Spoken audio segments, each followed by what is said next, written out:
Hey, yo, Pipe Bomb Radio presents Not Your Mama's Radio Show. Are you ready? With your host, former WWE superstar, and a man that's always on a mission, Oscar. Here we go. Bam, bang, boom. Here we go. Do it like this. You got to all know. Oscar, Mabel, and Mo. So we're in the house. We're ready. So, men on a mission over here. Do it like this. I'm a mission. You better have fear. Do it like this. We got your ignition. Who's in the house? It's men on a mission. We're men on a mission. Yeah, men on a mission. We're in the house. We're men on a mission. Show you what it's all about.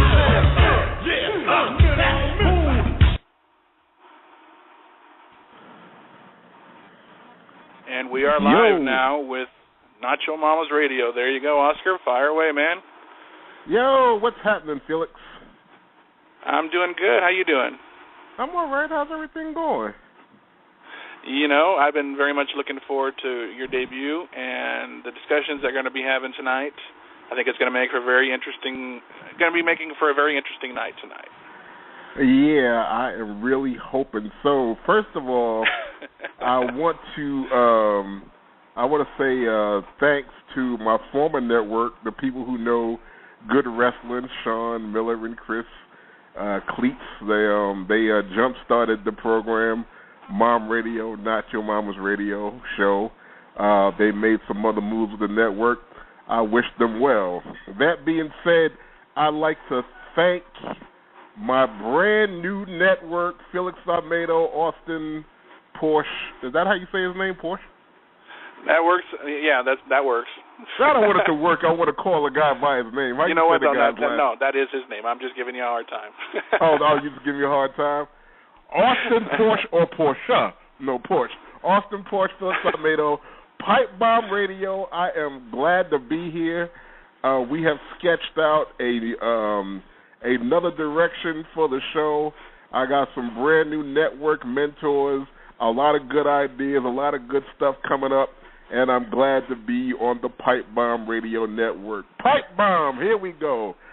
MOM Radio, Not Your Mama's Radio Show. MOM standing for Men on a Mission Radio.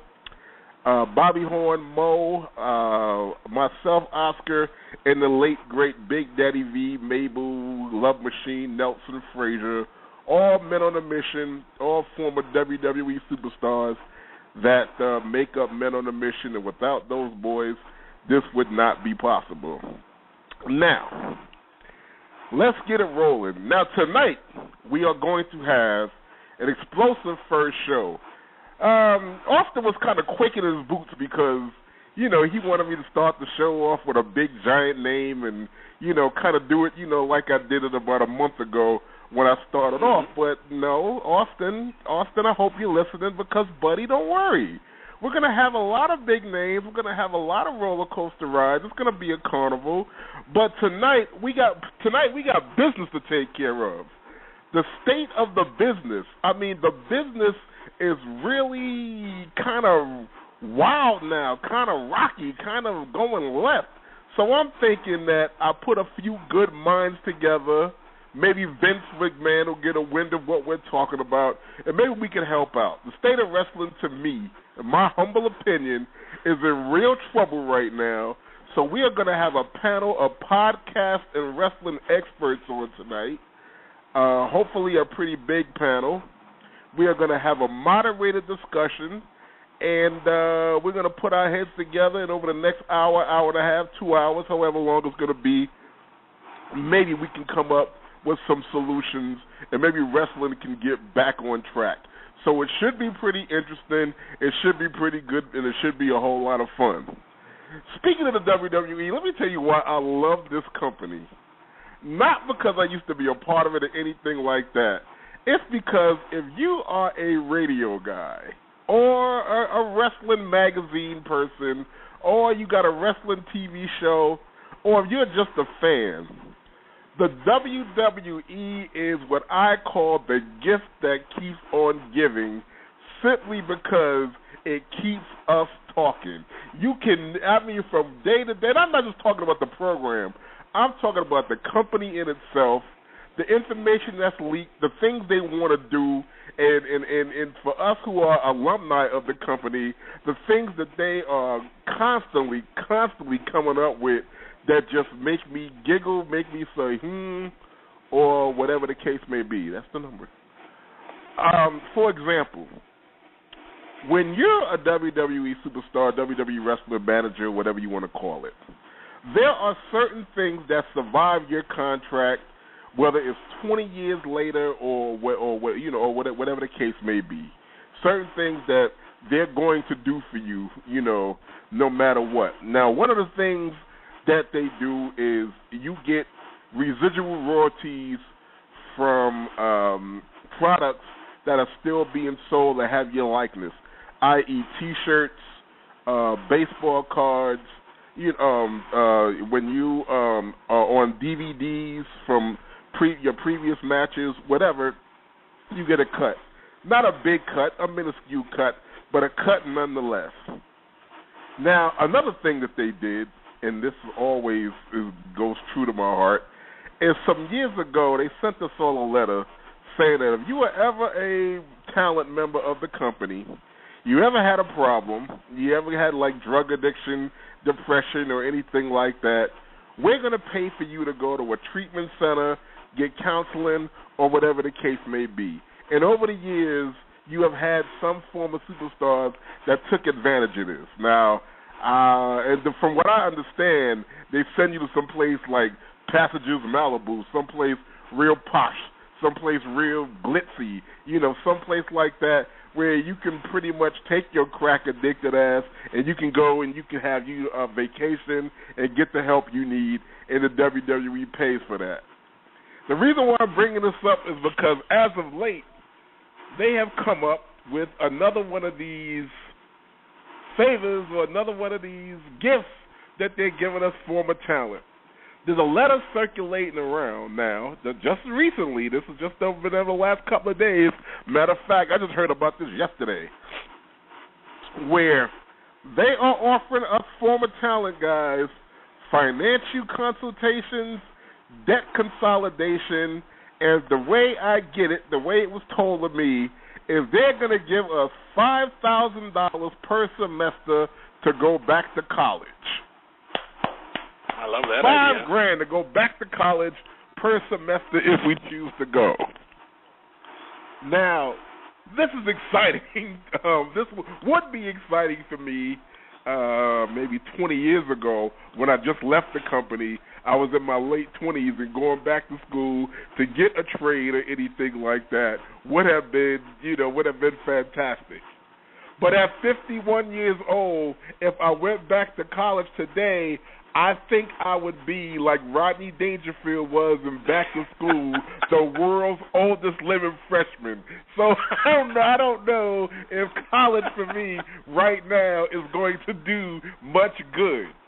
Now, I don't mean to be cynical, but if they wanted to help a brother, why don't they offer something like, health insurance for life? Yeah. Pay dental or something like that, or life insurance. One of us die, we're guaranteed for our spouses to get $100,000 or something like that. And there's a reason I'm saying that, but I'm gonna kayfabe that part. But yeah, they could do that. Or if they really want to help a brother, you're gonna love this, Felix. How about putting together some bail money for a brother if they really want to help? Some of us stumble along the way. We stumble along the way. We run into problems and pitfalls in life, wind up in a slammer. I mean, if they really want to give us something we can use. What do you think about that, Felix? You hit the nail on the head. It's definitely a changed business from 20 years ago. The benefits would have definitely be much better back then. Not saying it wouldn't be worth value now, but to answer your question, honestly, I'm 36 years old or will be soon, and I'm actually in college or just finished it. So, I mean, even at 51, I say you're never too old to learn, and number one key is knowledge is always power, and the more you know, the better you'll be. At 50-some-odd years old, I'm not disagreeing with what you just said. At 50-some-odd years old, we're looking at retirement, not going to college to start our lives. That's true. That is very true. But the rest of it would be good to have. You have a 708 number in the queue, and is she queued in? I'm sorry? You have a 708 number in the queue? The 219 number in the queue, and is she queued in? You said 219 number? Yep. Let me check here. I'll leave you to your discussion here, and I'm going to check our phones here. All right, thanks. Yeah, so right. I'm just saying, it's not that I don't appreciate it, but, you know, Stephanie, Triple H, Vince, give us something we can use. I mean, I can use some health coverage. My wife had an illness, and I am in debt. And you know what? Now that I'm thinking about it, the debt consolidation thing may not be bad, because I'm $338,000 in debt because of my wife's medical bills. She had an aneurysm late last year, and she's doing great now. But I got the bill the other day, and boy, I wish I had the bill in front of me, because when I got time, I love to read it. It was like $7,000 for aspirin. It was about $10,000 for the hospital stay. Were the tablets gold or something? Were the aspirin tablets all in gold? They must have been. They had to be. I'm not They have Amy on the phone for you, Oscar. Okay, great. I'm not exaggerating. There. Yeah, I'm here.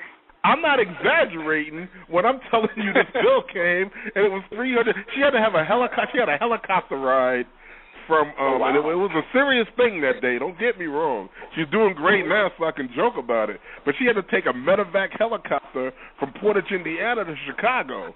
That was $15,000 by itself. Wow. And you know what? I've been, and I'm going to tell you why it's funny. I've been around the world. I've been a star and not a star. I've been in limousines. I've been on yachts. I've been on a private plane. I ain't even rode a helicopter.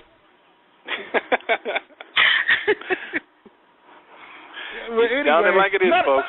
Not that you're with us, Dreamy. You were just rolling your neck when I was talking about the things that the WWE was doing, and you rolling your neck like I'm being ungrateful and agreeing with Felix that at 55 years old I should go back to school. What you got to say for yourself? Uh-oh. We can't hear you. I can't hear you. I think we lost connection. You something cut off there, and she wasn't able to call or to answer. So hopefully she will call right back. Calling back. All right, we'll get to her. But yeah. So the point is that I'm talking about it and I'm joking about it, but maybe the debt consolidation aspect of it for me may not be a bad thing. That's a really good idea. Because if I had $300,000, I don't have $300,000 for that. You understand what I'm saying? I can have $10 million right now. Who wants to write a hospital check for $300,000? I'm grateful for what you did, but I don't got $300,000 to give you. Amen to that. And we got her back here. Miss Mimi, you're back on the air. You there? Yeah, I'm here. Yeah, anyway, my question to you is, you rolling your neck about me being 55 years old, almost a senior citizen going to college. What's up with that, honey? It's not about you going to college. It's about the fact that... Oh, we lost her again. Jesus. Well, what do you know? I'm hoping that's not something on our end here. I hope not, but hopefully she'll call right back in. It's probably she's using my phone. It cuts out. She's going to call on a different phone. Yeah, but anyway, we'll get her back. I hope we don't have these kind of problems all night tonight. That's okay, though. No, anyway, I don't think so.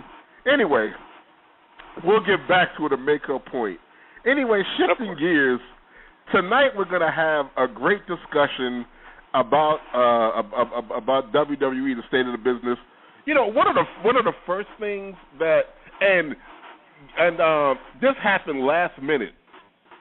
We got some great podcast radio stars coming on to join the discussion, but who's also going to join in the discussion tonight, and I was talking to him earlier, and the reason why I want to have him on, so he can explain, because we have a different point of view on this subject. Mo is actually coming on tonight. And this is the first time I've had him on the show. And the reason why I got him joining in is he was explaining to me the logic of NXT. Let me tell you my problem with NXT right now. Okay. NXT, the way I look at it, and Felix, you can correct me on this or anything because I haven't seen the episode. I'm not ashamed to say it. My cable company don't carry the WWE Network. So until I get a Haku or a PlayStation 7 or whatever it is that I need to get the network, I don't see it. Well, you can actually get it online at www.com and watch it online if you have access to I got an internet. I got to get a computer. I'm not ashamed to say I'm poor. I got to get my act together. Anyway, explain to me and the people out there that don't have the network and don't look at it exactly what NXT is to you.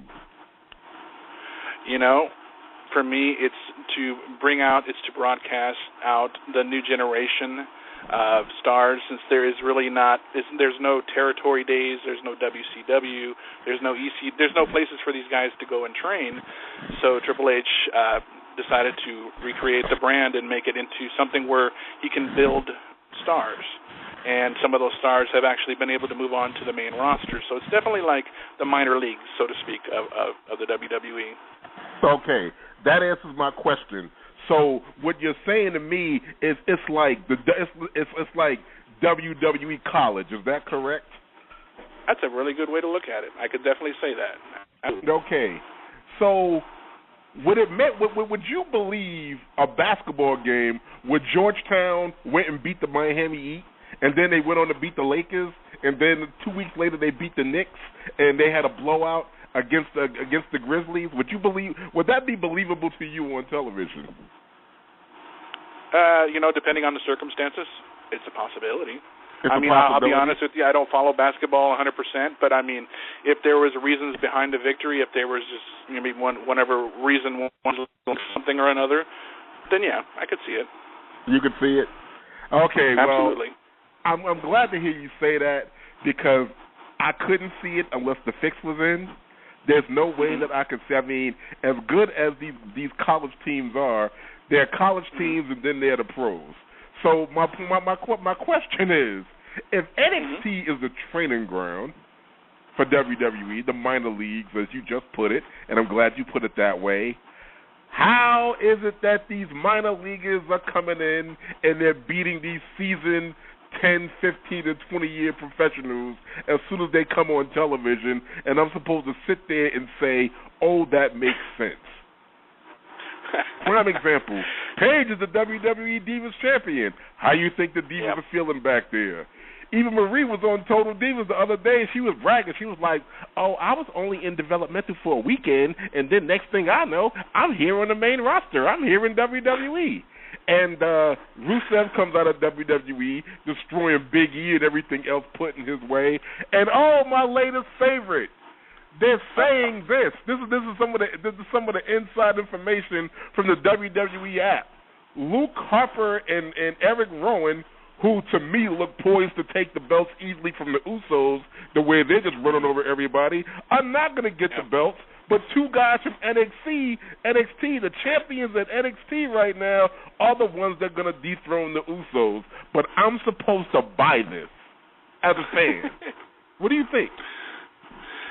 I can understand where you're coming from with an example that you threw in there with Paige coming on the scene the very first night on the main roster and defeats AJ Lee.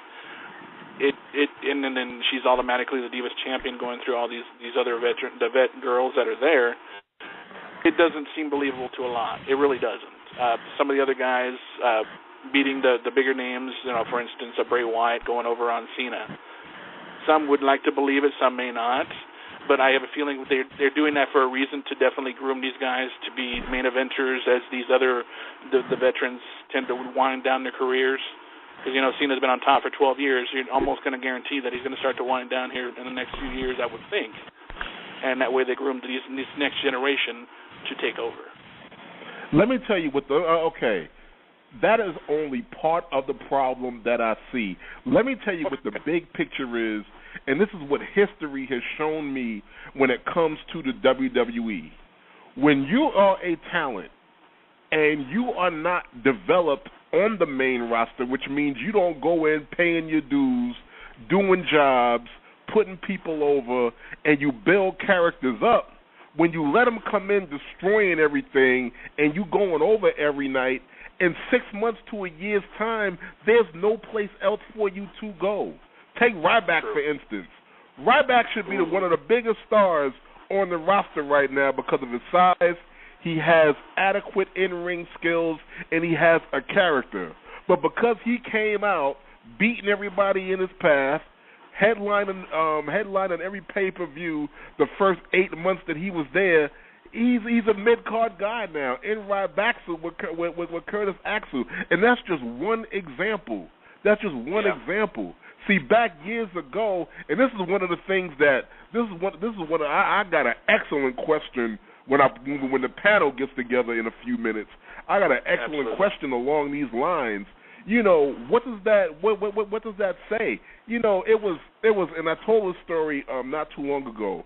It was Macho Man Randy Savage who told me at SummerSlam '93 when I was a little down that I wasn't on the card. He was like, "Brother, let me tell you something. The longer it takes for them to do things with you, the longer you're going to be here." And that rang true. That's right. The longer it takes for them to build you up slow and then put you in a program and then give you a title or whatever the case may be, that's the longer your career going to come. It's like everything else. What goes up must come down. So if you start up at the top, there's no place for you to go but down, and that's my fear for a lot of these guys. That's a good point. I mean, the rise and fall with some stars that either make it or they don't. Another example could be used, and he wasn't even necessarily from the NXT world, but one could say the same thing about Damian Sandow, or even Dolph Ziggler for that matter. You know, they've gotten all the way up and for whatever reason start to flounder down into the mid-card or even almost non-existent. And yeah, like Damian Sandow, he's like the clown of the WWE now. I thought Santino was, but I guess somebody took over. Yeah, Damian Sandow's a close second. I mean, he's coming out there with a basketball, looking like a cracked-out Harlem Globetrotter, trying to make fun of the Indianapolis Pacers. Yeah, I'm like, whatever happened to his career? After he lost the Money in the Bank, it kind of went downhill after that. I mean, he had his briefcase, but he never won the match.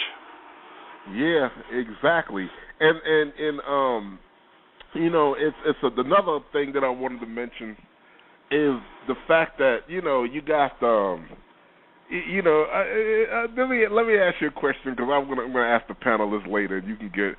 Do you believe? Are you a believer? I just want to know what you. Well, you know what? I think the kid has potential. As far as the gimmick, it has to grow on me right now. I know Austin is, and by the way, let me correct myself from my mistake earlier. It is actually Austin James. We went by his Facebook name, and that was my mistake. I'm taking credit for this error. That was my mistake. My partner's name is Austin James. That being said, Austin is a big believer. He's a huge fan of this guy. He has to grow on me a little bit. I want to see more from him. Dreamy, you a believer? Oh, you know what? I think she might be. Is that her calling in? Yeah. Okay, let me bring her back on here. I'm sorry about that, Mimi. That's okay. The question is, are you a believer? No, I am not a believer. Why? As Felix said, well, he said it has to grow on him. I don't even think it's going to grow on me. I can't get with the gimmick. It's too cheesy. It's just, no, not believable at all. I'm not a believer, but I'm going to be patient with this kid, and I'm going to tell you why. I'm going to be patient. He is a product of something that's very interesting. If you've been a wrestling fan for as many years as I have, he's a product of somebody who was grandfathered into the business. Let me explain what that is. There are a couple of ways to get in. You can go to developmental if you're picked. You can go in by sheer talent, sheer luck, part of God's plan. You know, those are all ways to going into the WWE is like being a kid on a basketball court in the projects and then you make it to the pros. The WWE is the pro of this business, and that's where everybody's aspiring to. Or you can be grandfathered in. Now, grandfathered in is a concept that goes like this.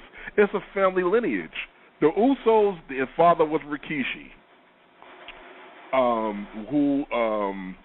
their uncles or fathers or whatever were Afa and Sika, who were the tag team champions from back in the day. So, and Yokozuna was a cousin. So it all that goes to the family tree. So their fathers and forefathers were the WWE. So they exhibited some skill. So they were able to get in through that door. Then you have Cody Rhodes and Dustin Rhodes. Their father was a legendary Dusty Rhodes. Dusty Rhodes is a lifetime one of the biggest legends in this business. So with Dustin and Cody having some skill, they were able to get in because of who their father was. You have Mac Dream, if now, you will. Yeah, exactly. That brings us up to that, and you have Natalya. Her father, Jim the Anvil Neidhart, part of the Hart dynasty. She's relations with Bret Hart, Owen Hart, and, she's part of the whole Hart Foundation, Hart dynasty. I mean, it goes on like that. Now, when it comes to Bo Dallas, his father is IRS. Mike Rotunda. Yep. Mike Rotunda, a dear friend of mine, who we've had legendary matches with back in the day with he was IRS. His father was one of the Blackjacks, legendary tag team Blackjack Mulligan with Blackjack Lanza. His uncle. Actually, you know what? Let me correct you real quick on that, Oscar. I don't mean to do that very often. Actually, IRS married one of Blackjack's daughters. Oh, is that what happened? Blackjack is, yeah. He's the father-in-law. Oh, okay, thanks. See, that's why I'm glad I got an expert. Okay, good. See, I'm subject to get my history wrong from time to time. I don't know anything. It's okay. But his uncles were Barry and Kendall Wyndham. Did I get that right, Felix? I'm just messing with you, but yes, you definitely did. We can help each other out. Barry Windham, for those that don't know, was a legendary NWA wrestler, legendary WCW guy, and a member of the famed Four Horsemen. And his brother Kendall, just as great, Kendall William, but these are Bo Dallas's uncles, and Bo Dallas, his brother, believe it or not, is the crazy Bray Wyatt. So it all goes into one family thing. He's been grandfathered in. But that being said, because of his lineage, because of who his father is, because of who his grandfather-in-law is, because of who his uncles were, and all of the other kind of stuff like that, that's the reason why I'm willing to give this kid the benefit of the doubt to think that he might produce something great down the chain. I couldn't agree more. Definitely worth giving it a shot and seeing where it goes. I mean, he was on the roster briefly about a year or so, year and a half ago. It didn't last very long, but, Now, I think that's why they took him back and rebranded him a little bit. Exactly. Now, when it comes down to Adam Rose, that's a whole different story. I don't know who his relatives are, who his people is, so he's got no saving grace when it comes to me.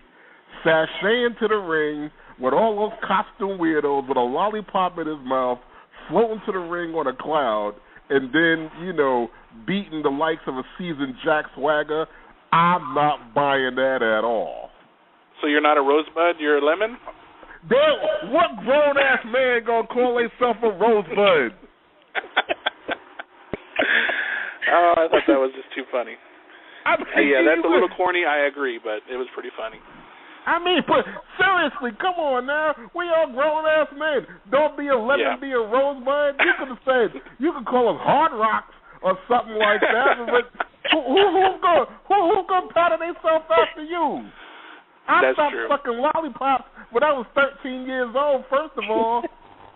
And going to the ring, I think he wearing barrettes to hold up them ponytails he got. Who does that? Do you remember his character as Leo Kruger? No, he always going to the ring looking like a gay Steven Tyler. You know, this brings me. I'm gonna tell you something real fast that you need to know real quick. And I thought about this at 5 o'clock this morning, and I was cracking my own self up. People like him, he better be glad that he is in the era that he is in now. And I'm gonna tell you what I'm talking about. If he was in back in my day with those ruthless, vindictive sons of bitches I work with, let me tell you something. They used to pull ribs on us. And by ribs, I mean they used to pull these pranks. He would find that the head of that rabbit hanging from the rafter. He'd find that lemon suit before the lemon got to the lemon suit. Somebody would have tried to plunge that down the toilet with a plunger. And he would go outside and find his bus with the tires going on 4 bricks. I'm telling you how those guys was. And if he was in the program back then, he would have a bunch of problems. Hey, Oscar, I wanted to bring to your attention now that I'm going to go ahead and bring Evan Ginsberg from Legends Radio on. He's just calling in now. So without any further ado, Evan Ginsberg. Welcome to the show, Evan. Evan. Oh, thank you so much. Appreciate it. Evan, how you doing? I'm good. Thanks for having me on. Oh, long time no talk. 48 hours. It's good to hear from you, buddy. That's right. Okay, well, Evan, first off, I'm waiting for the rest of the panel to kind of trickle in before we get started with our discussion. But tell us about your show, what you've been doing, a whole lot of all that other kind of stuff like that. And welcome to the program, my man. Oh, appreciate it. Yours truly was associate producer and appeared in The Wrestler with Mickey Rourke. And I subsequently did a film called Teresa Sario Alive Again about wounded warriors, a documentary featuring Gary Sinise, who you may remember from Forrest Gump. Oh, yeah. And I'm currently doing Legends Radio and Legends TV, which, worldwide TV out of Long Island, New York, where we have million-selling artists, indie artists, wrestlers, et cetera, so on. Before I cut you guys off here, I just wanted to let you know we do have Joe Bruin also on the line. Okay. I apologize for cutting you off. 1 second, welcome, Evan. guys. Let's get Joe Bruin. Let's welcome him in. Joe. Hey, what's going on, guys? How you doing, my man? Very good. Thanks for having me, Oscar. Joe, I appreciate you coming on. Tell us a little bit about New England Fan Fest 4. Then we're going to have you hold for a second. We're going to get a couple of the other guys on before we start our discussion. But tell us about New England Fan Fest 4 coming up in Providence. Sure, absolutely. New England Fan Fest 4 is coming to the Crown Plaza Hotel. It's Warwick, Rhode Island, and it's by far our largest event to date.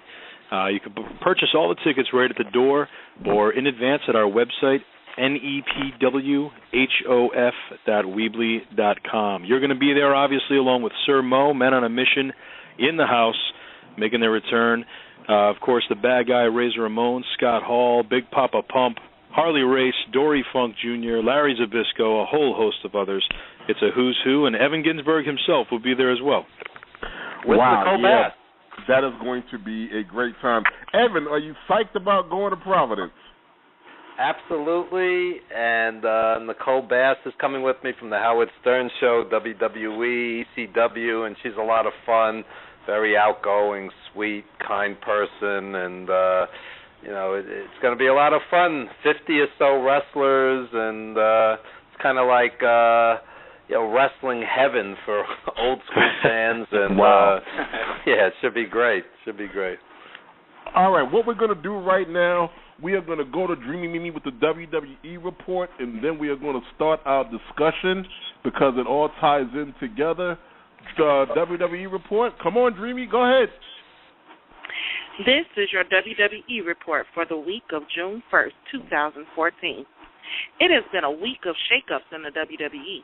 At the Payback pay-per-view, the ultimatum Stephanie McMahon issued to Daniel Bryan regarding the WWE title, threatening to fire his wife, Brie Bella, if he did not comply and surrender the belt, got an answer. Brie did the unthinkable. With a slap to Stephanie's face, she quit the WWE. Not the outcome anyone, especially the spoiled princess, was expecting. And speaking of quitting, leaving the building, also bags in hand, was Batista. Frustrated with their final loss to The Shield, not getting the title shot, and a bunch of broken promises, the Animal decided enough was enough. But for you Batista fans, don't worry, he won't be hard to find. He's heading straight for Hollywood to begin promotion for his summer blockbuster film, Guardians of the Galaxy. Now, Stephanie is far from being through with her rant about the title being held by an undeserving champ, Daniel Bryan, as she feels. John Cena let us know that he does not agree. But due to his defiance, Stephanie pitted him against the Demon Kane in an extemporaneous match that Cena won by disqualification. Cena also defeated Bray in the Last Man Standing match at Payback. While on the subject, oh where was Bray Wyatt this week? With a win over the Usos at this week's Raw, Wyatt minions Eric Rowan and Luke Harper are now poised for a tag team title run. And finally, with Batista gone, is this the end of Evolution? In the unexpected twist, Seth Rollins turned on his Shield brethren to side with Triple H and Orton. Has he become the new member of Evolution? And what of the future of the Shield? We will all have to stay tuned to find out. Don't forget, Legends House, the antics of WWE icons, airs every Thursday night exclusively on the WWE Network. This WWE report was brought to you by Freeman Foot Care of Gary, Indiana, 219-972-9000. I'm Dreamy Mimi for MOM Radio, not your mama's radio show. Thank you, Dreamy. Okay, Phyllis, did anybody else come on? No. Just we've got Evan and Joe right now. I've just put them on hold for a second, but I'll bring them back on whenever you're ready. Okay. Austin has Evan Prout's number. Tell him to give him a call, and I gave him Mo's number too. Tell him to call him. But I'm gonna go ahead and get started with this. Well, if you like, I've got Mo's number and I can call him for you. If you like. Give him a call and get him in here. But go ahead and cue everybody else in. Keep Dreamy on because I'm giving it a start now. Yeah, no, she's still on. Yeah. All right. Okay, Evan, you with us? Oh, you know what? Let me bring him on here. Give me a second. Okay. There we go. Okay, we got Evan, we got Joe, we got Felix, we got Dreamy. We got enough for a discussion. Okay, Evan, are you there? Yes, I am. Joe, are you there? I'm here. All right, this is a two-part question. So I want to get to I don't want you to answer the whole question before I get to the first part. My first question is, okay, I'm a WWE fan. I just discovered wrestling 2 years ago. 2 years ago, hypothetically. How do I feel about the product today being a 2-year fan? Evan, go ahead first. Ironically, as someone who's an old school fan who grew up on No, nope, Evan. I'm going to get to that part. I want you to answer it. I don't mean to cut you off. I want you to answer it in the mind of you just now tuning in like 2 years ago. I'm going to get to the old school part in a minute. Yeah, that's what I was getting to. Ironically, I've enjoyed it the past year or two, and I think a new fan would. The Shield, CM Punk when he was there, Daniel Bryan, Cesaro. It's more a wrestling-oriented product than it's been in recent years.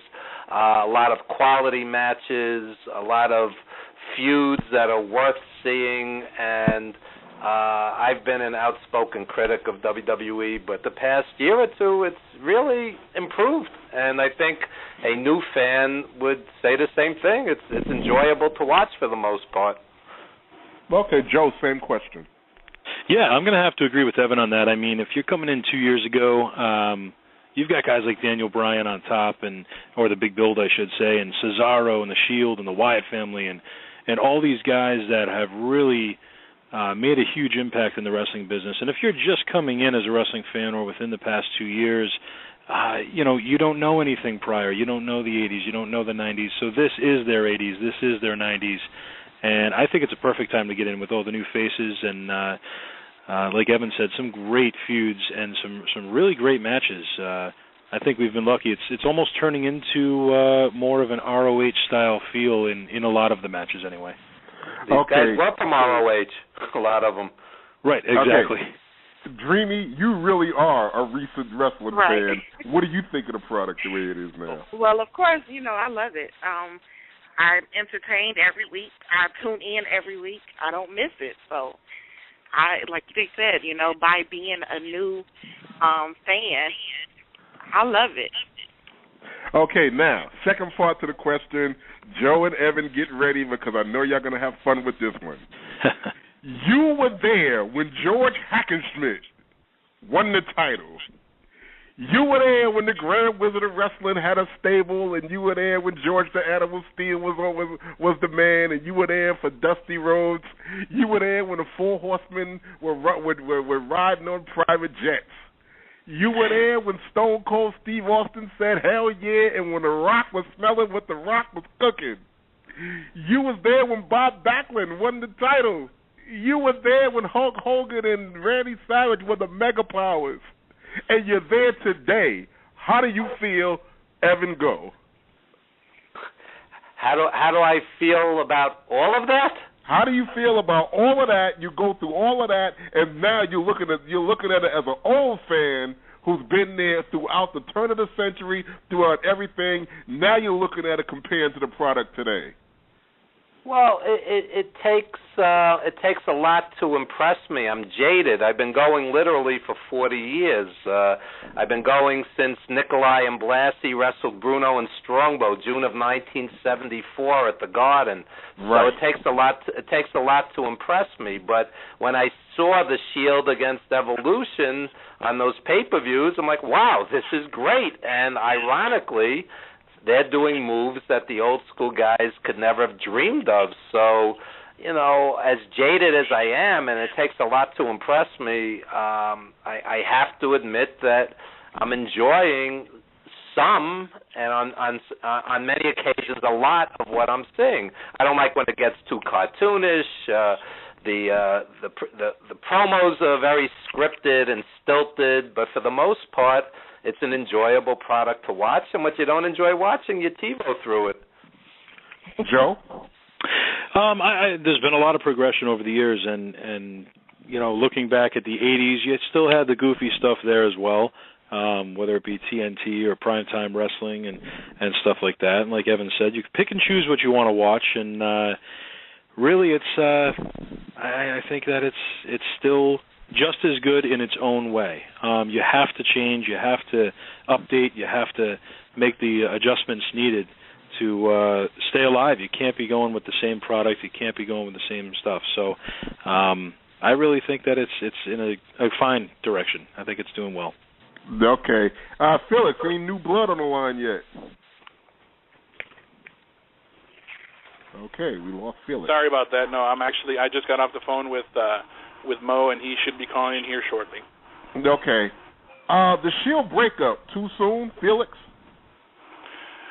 No. I think it was time. Okay. Evan?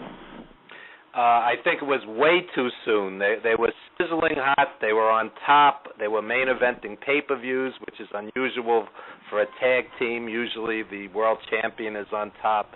I think it was a shame. I think they had a good 6 months to a year left where they could have had incredible matches, and I think it was rushed for no apparent reason beyond the fact that they were able to surprise the fans, which is a positive, but I think they lost out on a lot of great matches because of it. Joe Bruin. Well, I mean, they've gone for well over a year now as a complete team, so could they go for another year and still be over? Sure, absolutely. Can they shine individually, and is that maybe a better opportunity for each individual talent involved? I think so. I think it would have worked either way, but I think it's certainly they've proven themselves, and it's certainly time to bring it up to the next level and see what they can actually do. I do have Mo calling in right now. I can bring him in here, and he is definitely now on air. Mo, are you there? I'm here. Mo, how you doing, baby? What's up, Chubb? Welcome to the discussion. We are discussing the state of the business, and I'm gonna go right to asking you this question. What do you think of the product today? And don't hold back. Uh-oh. Are we talking about a specific company, or we're talking about the WWE? I don't talk about those other ones. I don't know nothing about them. Man, there's certain aspects of it that I like, and there's certain aspects of it that I do not like. I guess the biggest part that kind of throws a monkey wrench in my mind is the fact that we can't decide if we want to cater to the kids or if we want to cater to adults. We can't seem to find the fine line to make it work both. 1 minute we're doing kiddie stuff with the little El Torito and Hornswoggle deal, and then the next minute, you got guys standing in the ring cussing and going on. I mean, let's make up our minds. No, okay. All right. I was talking to Felix about this question, and I want everybody's input on this one. I'm going to start with you, Felix.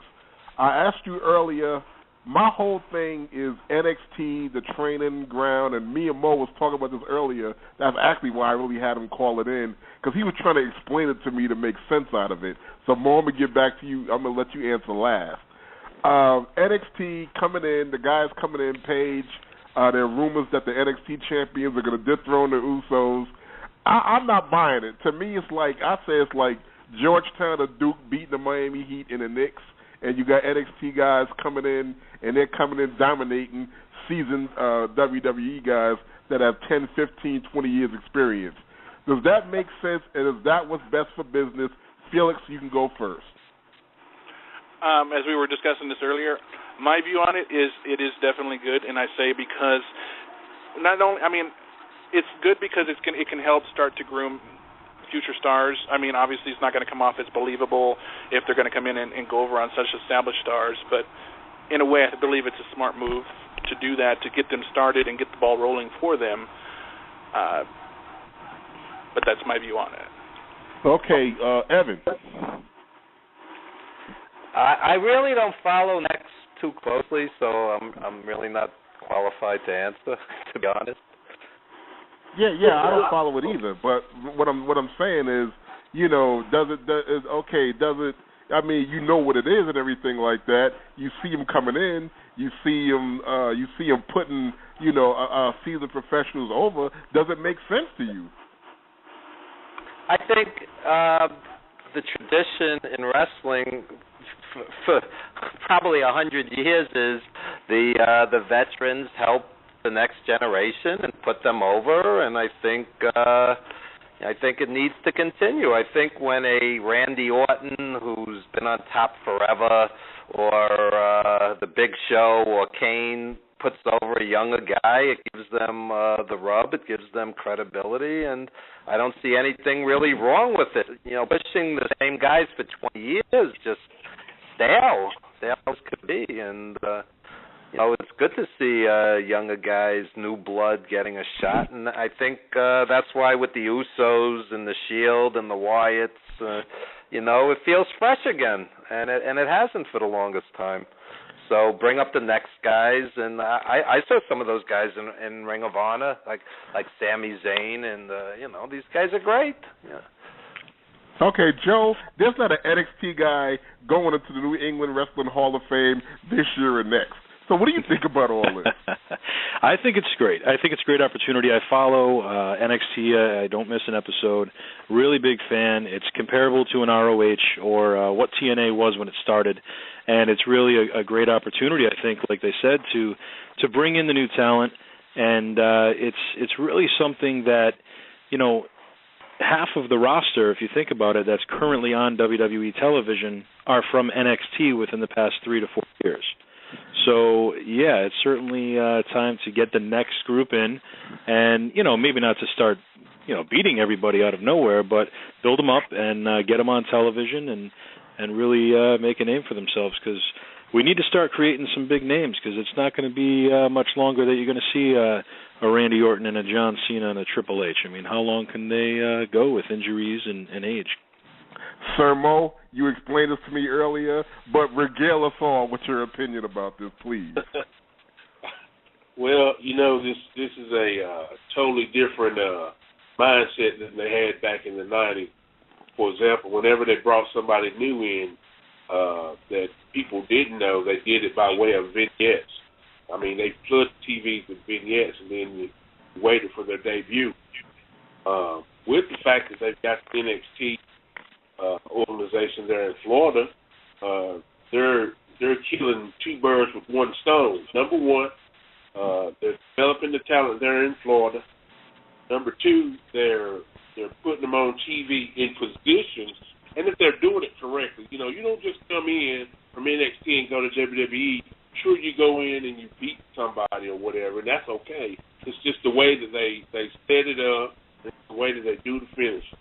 But what happens is it gives you a chance to step into that grand stage, and it gives the upper echelon an opportunity to see how you handle that opportunity. And then they send you back for a little bit more grooming. But when they send you back for a little bit more grooming, your credibility more in NXT is more valuable to that organization there. And that organization is not sitting there in Florida not trying to make money. They still do shows and stuff down there that tries to bring in. And how you do that, you have to market these guys on a bigger stage too. Basically what you're doing is you're telling people that this is the Atlanta Braves, this is the Jacksonville Dog Bones or whatever the hell they are, but they're a farm league team for the Atlanta Braves, so we're going to bring this picture up this week, stuff for this guy that's got a busted arm and see what he's gotten.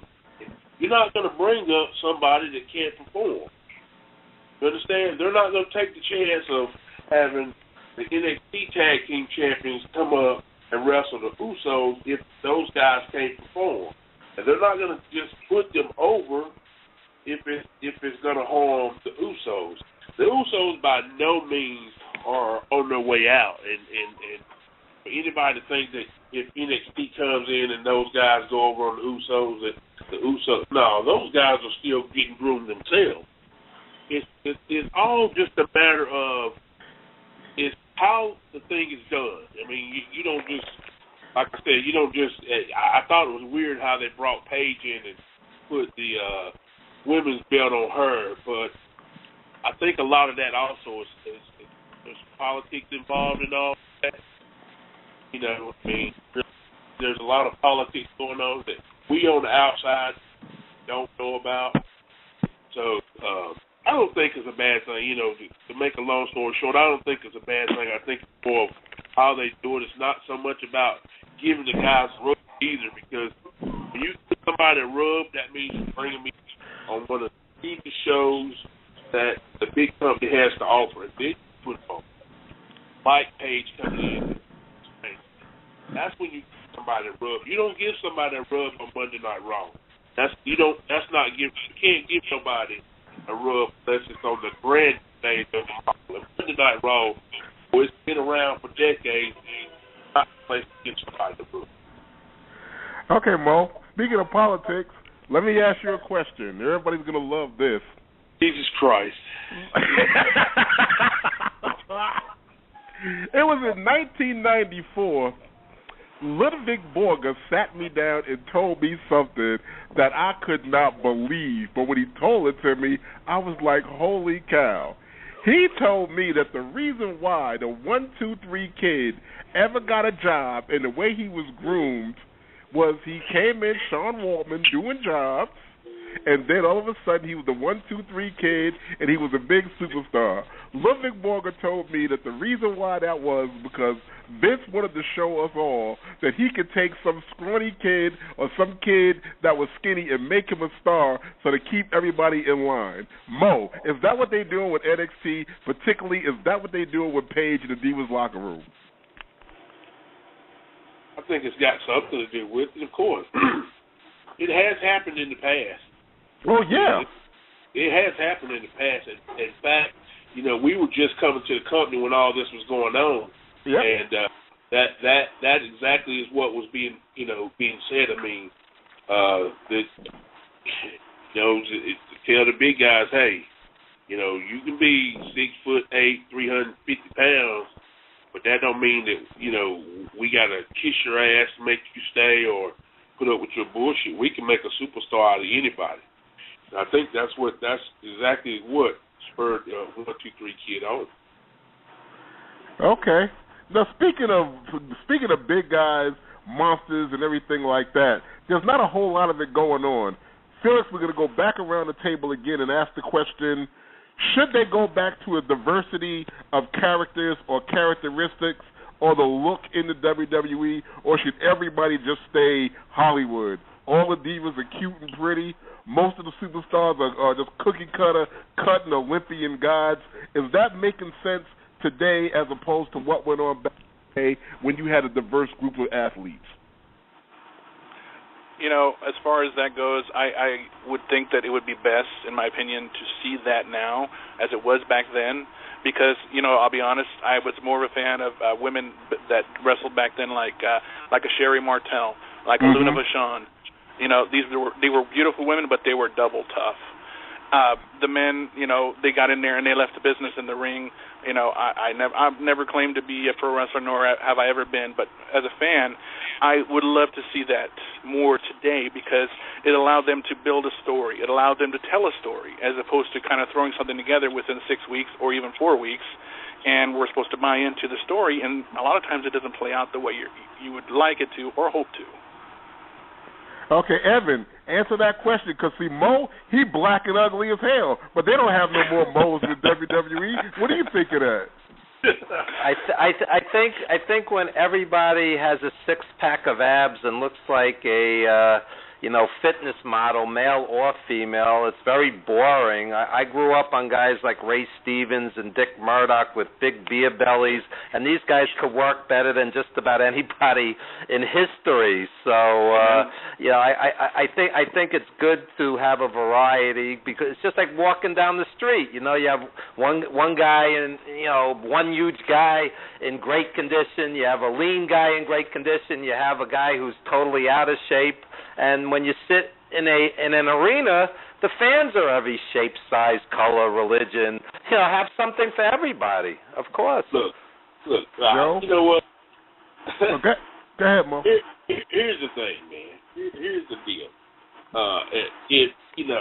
I'm not even going to look at it from a wrestling perspective. I'm going to look at it from a fan perspective. But if I'm watching Ric Flair as I watched him as a kid, styling and profiling, walking around like he's got all the money in the world, he's got all the women. I want to see somebody shut his mouth, and I don't want the person that's trying to shut his mouth to look as pretty as he is. You know what I mean?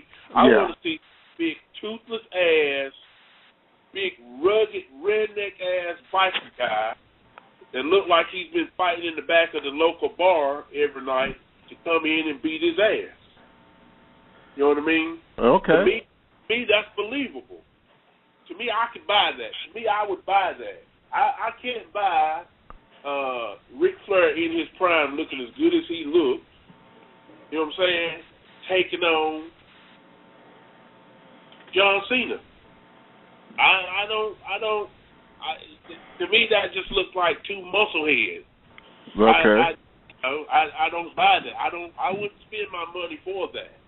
When we look at movies, action movies, man, and we think of people get the hell beat out of them and all that stuff, we don't think of two pretty guys going out there, trying to see who can kill each other first. We want to see the biggest, meanest, ugliest, nastiest.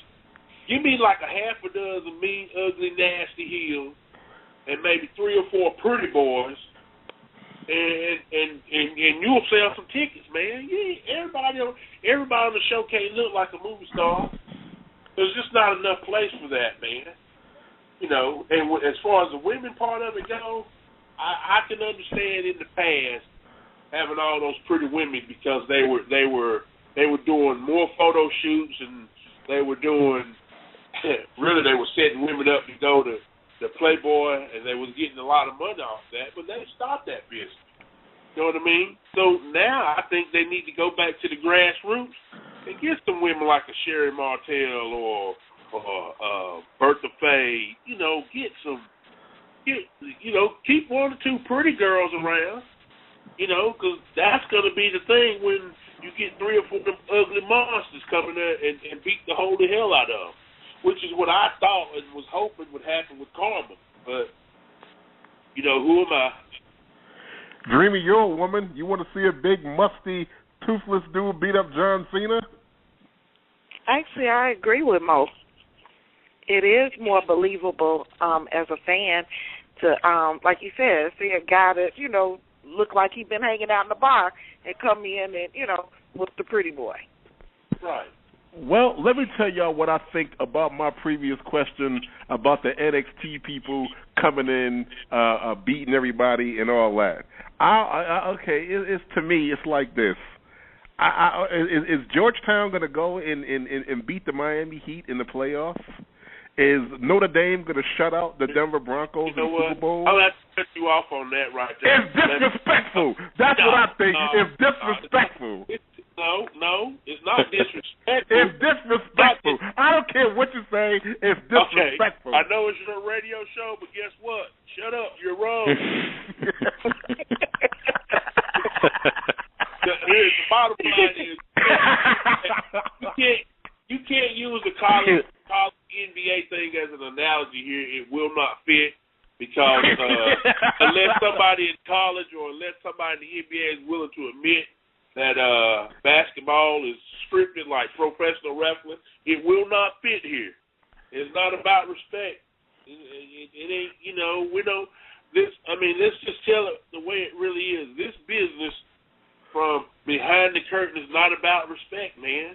And it ain't about somebody trying to respect what the fans want, what the fans wish for. It's not about that, man.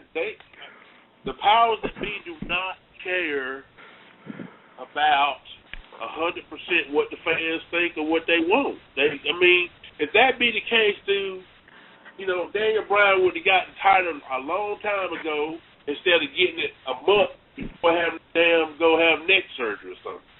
I mean, if we're listening to the fans truthfully, there's a whole lot of stuff that just would not be going on, man. Seriously. Mo, I want to thank you. Mo, I want to thank you for coming on tonight. Are you throwing me out the show? This is why. This is why we don't talk every week, because we didn't agree on nothing back in the 90s, and we certainly don't agree on nothing now. We're not going to. We're not going to. Anyway, Joe Bruin, back to the other question. I'm flip-flopping. Back to the other question. Should we have some ugly guys in the ring with these guys, or should everybody look like prima donnas? Absolutely. You've got to have a mix. It's not going to work. I mean, you're going to attract different audiences with different physiques and different looks. For every Rick Rude, there's a John Studd. For every Paul Orndorff, there's a Bam Bam Bigelow. Right. And it continues on today. You've got the Wyatt family. I mean, they're not jacked guys, you know. And you've got Rusev, the new Russian gimmick there. I mean, there are still some bigger guys with different physiques. And, you know, put the pretty faces on the posters, and it's good to have a mix, I think. All right. Thanks a lot for coming on, Evan and Joe. Evan, what's going on this show next week? What do you want to plug? What are you up to? What are you doing before you go? Evan? Oh, we lost Evan. Joe, New England Fan Fest 4. Tell us all about it. What's going to happen before you get going? Absolutely. New England Fan Fest 4, we've got a huge lineup. Yourself, Sir Mo, will be in the house. Host of festivities for the entire day. Mr. Howard Finkel, WWE Hall of Famer. You've got Virgil, you've got Sonny, the Duke of Dorchester, Pete Doherty, the Golden Terror, Dangerous Danny Davis, Big Papa Pump, Scott Hall, Harley Race, Dory Funk Jr. The list goes on. Larry Zbyszko. This evening we just confirmed Just Incredible as another vendor guest. No, wow. So the names just keep coming, and actually Sir Mo is going to be on Evan's show next week. You know, yeah, sorry, Just we did Incredible. lose Evan there. I apologize. Oh, okay. What happened? Yeah, we apparently lost connection. If he does call back, I'll let you guys know. Okay. We got Just Incredible. Who did he? What was the name? Mo, what was the name of that first gimmick before he became Just Incredible that he was? Montoya. Who? Aldo Montoya. Aldo Montoya. Yeah, Undertaker called his mask, told her he looked like Darkwing Duck with that mask he had on. Yeah. Yeah, I can't wait to tease him about that. All right, Joe Bruin, I know you got things to do. Tell the kids I said hi. Tell Jorelene I love her. And we're going to see you in Providence. We'll be talking soon. Best, Joe. Thank you, guys. My pleasure. Thanks to be here. Thanks for having me. Are you kicking me out, right? What? Kicking me off? Oh, no. I got rid of everybody so we could have some alone time because for the next few minutes of the show, we're gonna do some reminiscing and we're gonna show people why we don't do nothing together no more. So what's going on with you? You got a lot going on that I'm not a part of. No, you got a lot going on coming up that we're doing together. And that's going to be happening. Tell us about the anti-bullying, the campaign you got going, the events that we got coming up, and you're wrestling in Alabama next weekend. What's going on with you, bro? Oh man, I'm trying to get out the house, man. I've been sitting around on the couch for a few years, tied down in this relationship that recently ended, and So it's time to get out the house. The old lady done threw me out. You trying to start a radio show. She threw you out, huh? She threw me out. She threw me out, took all my money, took everything. I'm broke.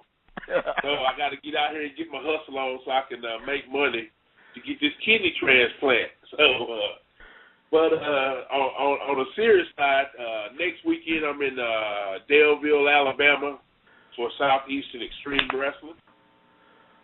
Wrestling a young kid named Justin Overstreet. He's supposed to be the AIWF World's Heavyweight Champion.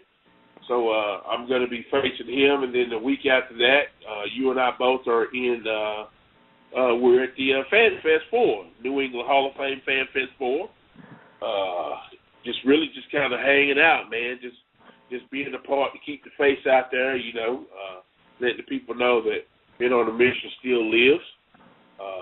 And beyond that, I've got a anti-bullying campaign that I'm strongly involved in, and got some events coming up in the upcoming months. August the 1st, I'm in McKenzie, Tennessee, doing an event called Bully Bash. And all it is a wrestling event, but prior to the event, we bust in 300-400 kids, and we talk to them about bully awareness issues and how to deal with bullies. And then the very next day in Jackson, Tennessee at the Open Arena, same type of event. We're busting in about 4,000 kids for that event. We've got such people on the card and speaking like Zach Gowan, David Heat Gangrel. We got Lance Anoy, the son of Samu, the sons of Samoa. I'm going to be there myself. This incredible 6'8", 360-pound guy named Steve Wilson, the wrestlers under the name of Osiris. We're talking about other than Nelson, this guy is the most agile big man I've seen come down the pike in forever. And it's just a shame that WWE don't use big guys like that anymore. I mean, he's not a six-pack ab type of guy, nothing like that. But I mean, we're talking about somebody that's legitimately over 6'6", 6'7", legitimately 300, 360, 370, 380, big guy. He might be closer to 400 pounds. Okay. I'm talking about do moonsaults, do spin wheel kick. I mean, can do it all, man, for such a big guy. And I'm extremely impressed with that guy. So, I got a lot of things going on. I'm trying to lose some more weight, to get the kidney transplant. But that means I'm going to get back on the road a little bit more. Now, how did you get involved with bullying anyway? Because you took my lunch money every day back in 1994. So, what made you get involved in anti-bullying? What it is, man, sometimes you have to take a look back. You have to take a step back, and you have to look at yourself. So, you know what? I was such an asshole back in my younger days. I need to make a change. I bullied so many people, I've stole so many people's lunch money and stole stuff when I was in the first grade. And I need to make amends for that. So here I am at 47 years old. You know, I'm trying to make amends, and I'm trying to get some kids on the right track. Gonna make a change for once in my life. Ew! Stupid, man. Why they even let you on the radio? What? I know why. It's titled correctly. Not Your Mama's Radio. Yeah, it's not your mama's radio. It's not your mama's radio show. How the hell you think you got on here? Oh, well, I thought, I bought a ticket. Oh, well, yeah. Well, that gets you on here too. Felix. I get the show these days. Buy a ticket. Felix, you got the 2 remaining members of Men on a Mission on the radio right there. You got any questions for Mo or me? I've just been sitting here probably along with Mimi, and we've just been laughing at you two going at it, because you guys just fun. It's like you two never separated since from '94. You guys are still having a good time. Hey, look, I tell you what, believe it or not, we really haven't. People didn't see us. People didn't see us out in public, but the 3 of us, we lived in different demographics from time to time. We never really just lost touch or never really stopped talking to each other or anything like that. I mean, we built a bond while we were out there on the road, and that bond is going to last the last 2 drops. Yeah, that's right. I mean, I mean, it's a thing to where, believe it or not, we got stronger and tighter after Men on a Mission officially ended. I mean, we didn't go our separate ways. We always kept in touch and everything like that. When one had a problem, everybody had a problem. And, I mean, we truly became brothers, throughout our experiences and looking back on what we've been through and, the legacy that we all built together with the late, great Nelson Frazier. So, yeah, I mean, I joke around with Mo, but I love him like a brother. Can't stand him, but I love him like a brother. Yeah, I do have a question, though. I wanted to pose to both of you guys. Get on my last damn nerve. What? No, I do have a question for both of you guys. You guys can both give your answers, or if you feel the same way, that's fine. Just recently, about a year or so ago, I bought Bob Holly's book. He really went in depth with what the business was like behind the scenes.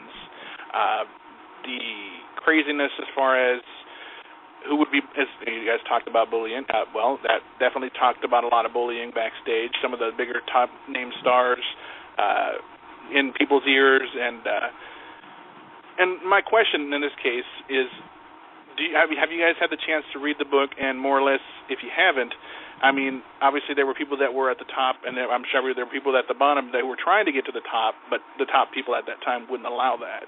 Now, I'm not trying to name any names or badmouth people in any way. I mean, but was it really, for you guys, was it really hard to maybe move to the next level if you don't feel that you've reached all you could have reached together as a tag team? Oh, I know you got an answer to that, Mo. Oh, man, you hit the nail right on the head with that one. I don't know. Was there anybody that was keeping us from moving up, Mo? I don't know. Do you? Well,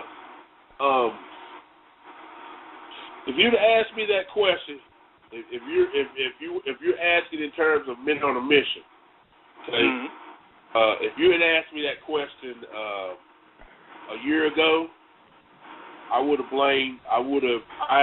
specifically blamed Shawn Michaels.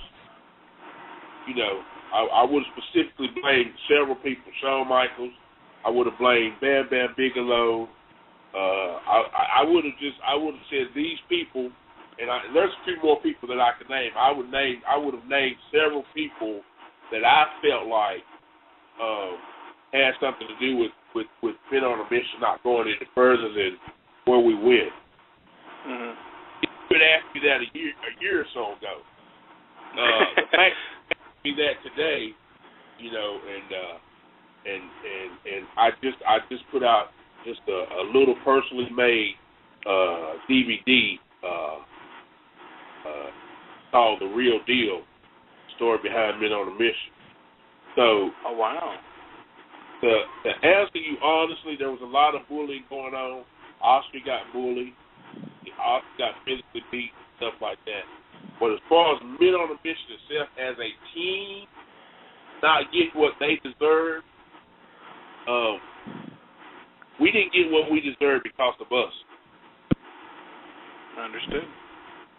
And to elaborate, so it won't just be some. I'm just going to give you a few things to look at. Number one, when Nelson and I and Oscar stood up, we truthfully did not know politics in this business. So there's a lot to this business. We truly didn't know the politics of this business. Had I known the politics of this business, in 1994 when Shawn Michaels assaulted me, instead of me turning around threatening to kick his ass, I would have ignored him and went on about my business. Okay? I think also, if Oscar knew the politics of this business, when he was getting bullied around by certain people, the Brooklyn Brawler, as an example, I think what he would have done, instead of telling the Brooklyn Brawler, if you keep messing with me, you're going to find your ass floating in the river somewhere. I think if he hadn't never made that comment, we wouldn't have got so much heat. I think that several people, I can name 5, at the hands of working with men on a mission, got hurt, got injured. I can name them. First one, Glenn Ruth, Fatu, Timothy Grinder. Well Done. Timothy Well Done. Rikishi, and Undertaker with their busted eyesight. Those 5 people suffered a type of injury as a result of working with men on the mission.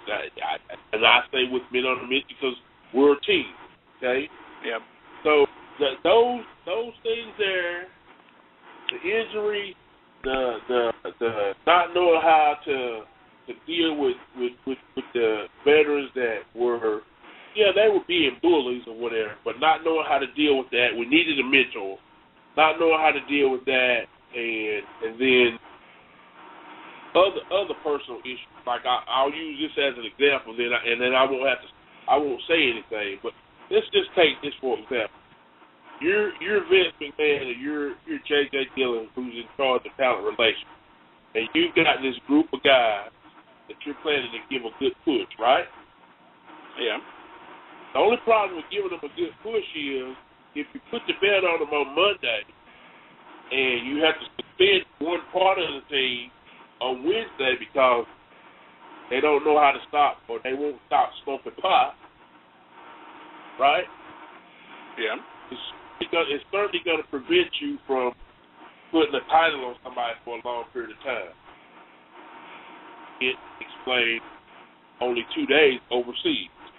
Wait, stop. Is that why we lost the belts on Wednesday? Well, I didn't say that. That's not what I said. I'm just hypothetically giving you reasons why I say men on a mission ain't going any further. And I'm not hypothetically. I'm literally asking you because I never asked. I never understood it. I never knew why. So break the news to me on my radio show. Why in the hell did we get the belts on Monday and lose them on Tuesday? I can't explain to you why we got them on Monday and lost them on Wednesday. That I can't explain to you. I can explain to you why we never got them, on mainstream TV or pay-per-view and hold them. Son of a... Oh, man, the things you learned 30 years later, really? The thing is, bro, and I'm just being honest about it because it took me a long time to come to grips with it, I never came to grips with it because I never understood it. I almost committed suicide once because I was so messed up about it. But the thing about it is I remember, and this is a prime example. Me and Nelson lived in the same house. You know that. Yeah. I remember getting on the plane, flying from Nashville to Memphis, Tennessee, for a show at the casino in Tunica, Mississippi. And when I got to the rental car counter, as I always do. I'm waiting for Nelson. Nelson usually flies first class, so it's not unusual for us not to see each other on the plane. So I'm standing at the rental car counter, and Nelson never shows up. So I pick up my phone and I call, hey, bro, what's up, man? I'm be at the rental car counter. Man, I'm at home. I was like, you at home? What the hell you doing at home? Like, I got to see this morning, bro. JJ called me and told me I was suspended for 6 weeks. Suspended for how long? 6 weeks. 6 weeks. Yeah. So for 6 weeks, I was out there on the road by myself. Whew. Lord have mercy. The stories you hear, decades later. Go on. Do you know what transpired that even led up to the Scott Hall, Shawn Michaels first ladder match where they had to fight to see who gets the belt? No, I really don't. It's because they stripped Shawn of the title, of the Intercontinental title, because he failed a drug test. You know, I'm trying to tell you, huh? That's what caused all that. Shawn failed the drug test. They stripped him of the belt. So when he came back, that's what caused all that.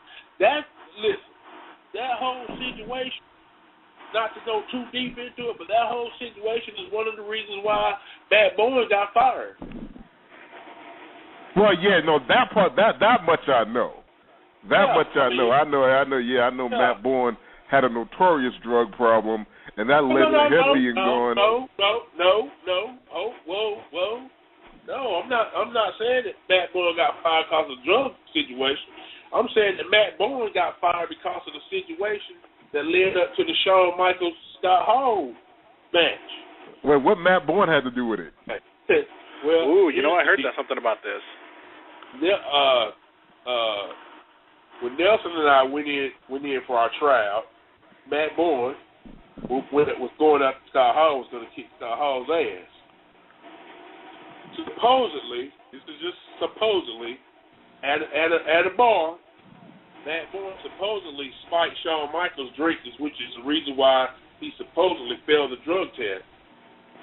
And that's what caused all the heat, friction there, and caused Matt Bowen to get released. That's kind of what was being said. But I said all that to say that, it's very hard to put a title on somebody if you're afraid that, put the title on 1 week, then next week they're going to drug test. Because back in 93, 94, 95, they were tested. Right. I took the drug test at least 3 times a week. Right. Every week, 3 years. So they were tested. No, everybody did. No, I mean, I can name 3 or 4 people that I've sat down in a room with and watched, smoke and do other things. But I'm just saying that if you want to know why Men on a Mission didn't get the titles, that's a big part. We had our own little issues, as far as the politics and all that stuff, and we, but there again, we still have some internal problems that wasn't publicly known, but I'm not going to live the rest of my life letting people think that everything that happened, on the mission happened, on the mission. There was the opportunity to go somewhere and do something. There was people pulling strings to try to hold us back. But, you can't hold somebody back if the people are with it. You can't, there ain't so much holding back you do. But when you give somebody a reason to doubt you or to, it's almost like having a job. Do your job, work hard, do it the way you're supposed to do it. Nobody can do anything. But be late one time, then they got an excuse to fire you. You know what I mean? So that's kind of what happened. Sometimes you learn something new every day. I was there for a lot, but there's a lot of things that just got kept from me. Apparently, I mean, I know a lot, I've heard a lot, I've seen a lot, I've experienced a lot of this, but there were just some things that I didn't find out till like years and years later. Believe it or not. I mean, like this revelation that he's telling me now. About the whole, because I never knew why. I thought this is what I thought. This is what I believe. I thought it was because Jacques and Pierre, the Quebecers that had the belts at the time, went whining to Pat Patterson, and then they had that whole Canadian connection thing going on, that they didn't give us the belts at WrestleMania, and that we kept the belts for the short times that we did. This is what I'm going around thinking, not knowing that it's deeper than this. What? Oh, that part of that scenario is true, but the big picture is, regardless of what Jock said or done, it happened. You know what I'm saying? It happened overseas. It would have happened in America, and we probably would have done more, stayed longer if we hadn't had those issues. The issues of people getting hurt, the not being able to deal with the hazing the right way. Because right or wrong, you still have to deal with it the right way, and then drug test, man. Nobody. I mean, do you think that John Cena would have been the champion as many times as he's been the champion, as long as he's been the champion, if he was coming up positive on drug tests every month? No. I mean, Randy Orton had to clean himself up. Did he not? Yeah. No, you're right about that. Right. Okay. So, I mean, here's my epiphany on the whole thing, bro. And if I'm wrong, you guys tell me what your thoughts on it are. If being on a mission, number one, didn't mean anything or wasn't over, there's no way Nelson would have ever won King of the Ring. No way, never. Never would have happened. But being the King of the Ring, you can be the King of the Ring, you're not holding a title. So that's not going to affect anything. But number two, if we still had the heat that you and I thought we had, Oscar, right? Yeah. In 95, there's no way on God's green earth Nelson and I, for almost 2 months straight, would have headlined every show in this country against Kevin Nash and Shawn Michaels.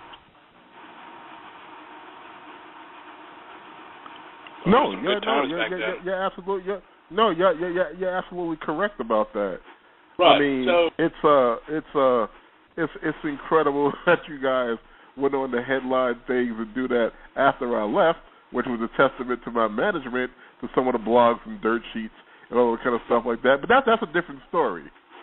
Well, I mean, look, come on now. You know the whole story behind you leaving.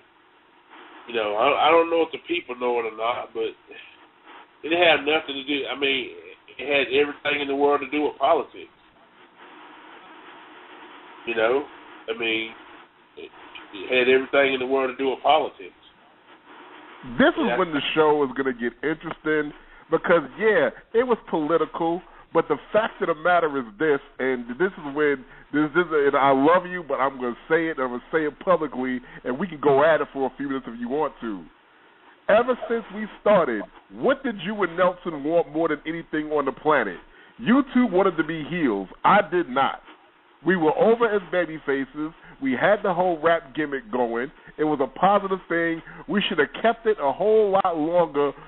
We all would have went further being champions, kings of the ring, or whatever the case may be, with men on a mission as intact as it was. But y'all was so busy having so much fun being heels and being hated and cussing the fans out and scouring at everybody that was y'all dream, especially Nelson, and you went right along with him. And when the time came for it, no, I wasn't with that. And when Vince tried to change my mind, which he almost did, Nelson came in and shut the whole thing down, and that was that. Because Vince almost had me convinced to go along with it. Okay. Here's the thing. I, sir, didn't care if I was a baby face or a heel at all. It did not matter to me if we were baby faces or heel. You, sir, forgot that I sat on the sideline almost 9 months. I went to every show, watched every match for 9 months from behind the curtain. Didn't get to participate. So I didn't care either way, babyface, heel, or whatever. I didn't care. My whole thing was I was tired of putting a gun in my mouth, wanting to kill myself because I wanted to be in the wrestling ring. So when the opportunity came to get back in the ring, and Vince says he wants to turn us heel, I jumped on it. Yes, I did. I jumped on it. And when Nelson said to Vince he didn't want us to have managers, I didn't say anything. I mean, you got to remember, dude, being on a mission is not about Oscar and Bo. It was not. Yeah, we was part of it, but it was not about Oscar and Bo. It was, the whole thing was to build up that whole boy called Sue gimmick that they named Nelson Baker. That's what our role was. Your role was to people hype, get us over that way. My role was go in there, get crap beat out of me, tag Nelson in so he can make the big comeback and get the big guy over. See, that's the bottom line. That's the truth of the matter.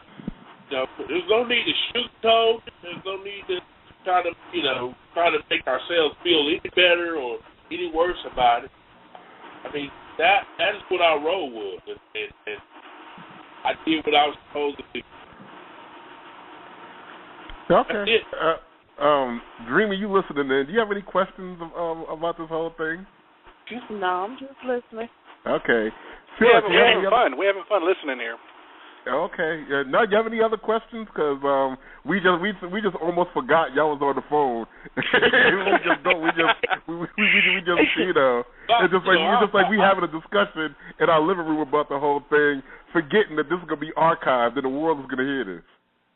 Well, that's fine. I mean, the thing is, man, the truth. People ask. People want to know the truth, and there's all kinds of stories, but the only people that can tell the truth about it are us. Yeah. I mean, Nelson is gone, Lord rest his soul, but the only people that can tell the honest to God truth about it is us.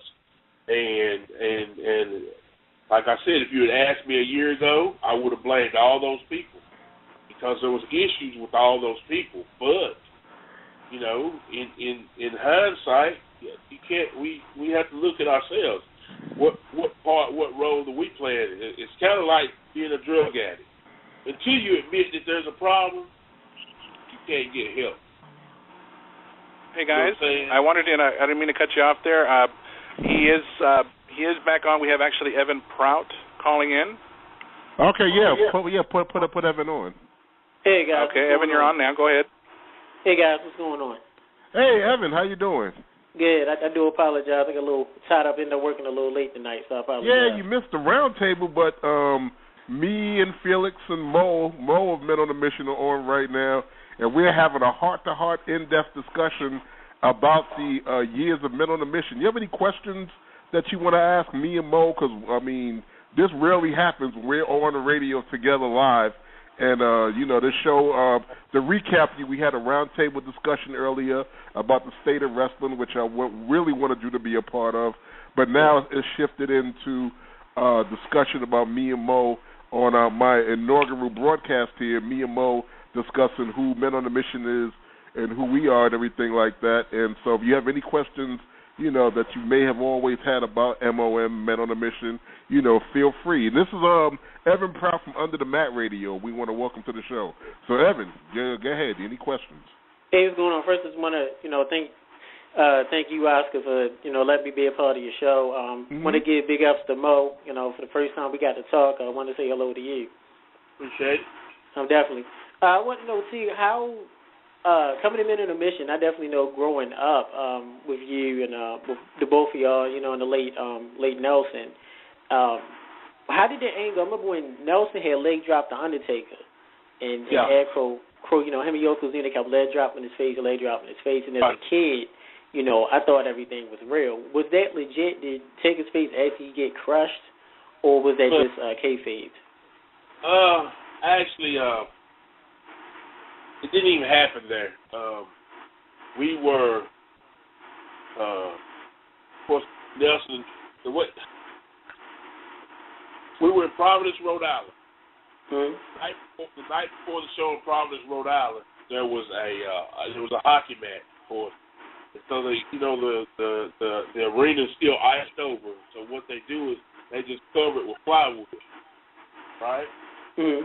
So they covered the ring. They covered the floor with plywood, and they had the ring sitting out there in this cold building for hours before the show. So the ring was like a rock that day. Man. Nelson Taker had been working each other for about 3 months now, every night. Now, they do this one move where Taker spins around and Nelson does like a flying clothesline, but like a reverse bulldog. Mm-hmm. And this particular day, because the ring is hard and nobody's bumping like we normally do, everybody just kind of slow rolling. Right. Anyway, when Nelson landed, his elbow, inside of his elbow, caught Taker's eye socket,